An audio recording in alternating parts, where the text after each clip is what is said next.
Bonjour, mon nom est Christian Drapeau, directeur des recherches pour l'entreprise STEMtech. L'histoire de STEMtech a démarré il y a environ une quinzaine d'années, quand j'ai commencé à travailler, à faire des recherches scientifiques sur une plante aquatique qui se nomme Aphanizomenon floss aqua, en abrévé APHA.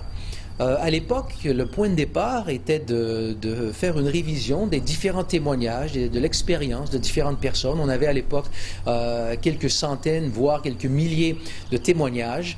Donc le point de départ a été de passer à travers tous ces témoignages et d'essayer de distiller de tout ça quel semble être le mécanisme d'action, l'effet principal d'APHA dans le corps humain. On a pu identifier des effets au niveau de l'inflammation, au niveau du système immunitaire, au niveau d'une espèce d'énergie mentale, clarté mentale. On a pu vraiment identifier des composés qui appuyaient ces différents aspects de la santé, mais on avait quand même une grande variété de bienfaits qu'on ne pouvait pas expliquer sur la base de ces connaissances. Par exemple, on avait des personnes qui rapportaient des bienfaits sur le fonctionnement du foie, du pancréas, du cœur, du cerveau, la vision, la peau, les articulations. En fait, tellement d'aspects différents comme ça de la physiologie humaine qu'on n'arrivait pas vraiment à expliquer comment un seul produit pouvait apporter une telle variété de bienfaits. Donc, durant plusieurs années, ça a été un peu un mystère scientifique qu'on n'arrivait pas à identifier, jusqu'au jour où on a découvert, en fait, la communauté scientifique a découvert que les cellules souches de la moelle osseuse pouvaient se transformer en différents types de cellules du corps humain. C'est une découverte importante parce que jusqu'à très récemment, en fait, c'est ce qui s'enseigne encore dans plusieurs universités, le rôle des cellules souches de la moelle osseuse est strictement de se transformer en cellules du sang.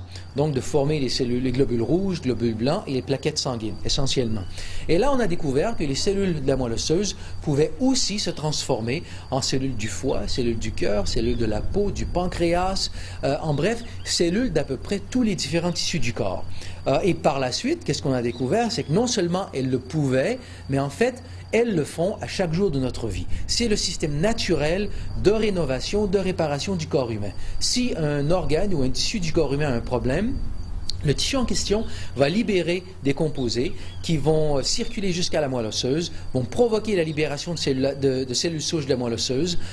Et ensuite, quand ces cellules circulent partout dans le sang et qu'elles passent à travers les capillaires du tissu en question où on a un problème, d'autres composés sont aussi libérés qui vont provoquer la migration de ces cellules souches hors du sang vers le tissu en question.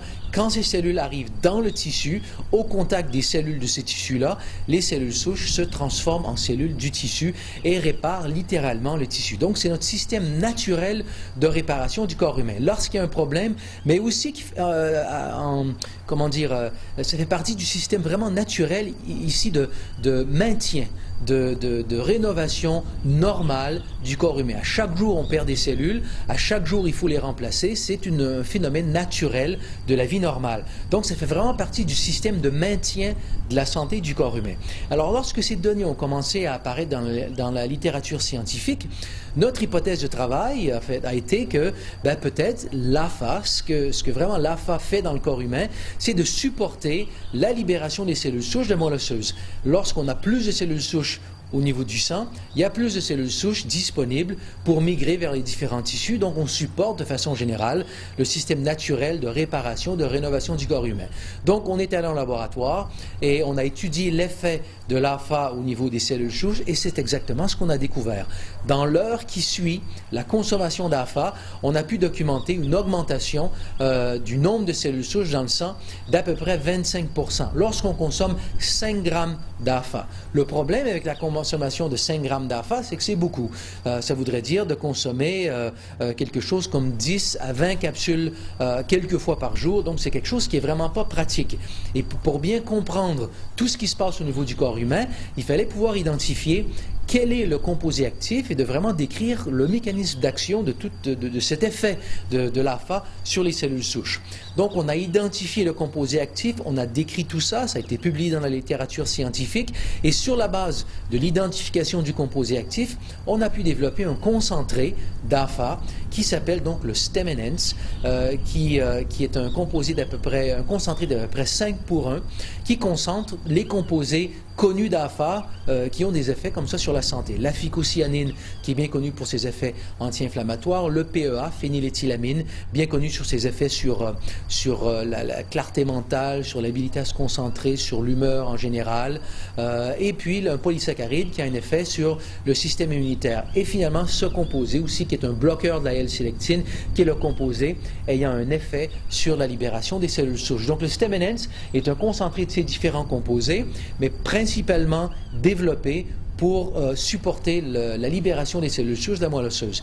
Donc, la consommation de 1 gramme de Stem Enhance, 2 capsules, provoque la libération des cellules souches de la moelle osseuse et nous amène comme ça une augmentation de 25% qui correspond à 3 à 4 millions de cellules souches nouvelles en circulation dans le sang qui peuvent migrer comme ça vers n'importe quel tissu du corps qui est en besoin de rénovation, de réparation. Et quand on comprend que la perte cellulaire, c'est un processus normal de la vie. On peut estimer, par exemple, je prends simplement un exemple, le foie. Le foie va, si on étudie le fonctionnement du foie ou le taux de renouvellement du foie, on peut dire qu'on a un nouveau foie à peu près tous les 4 à 5 ans.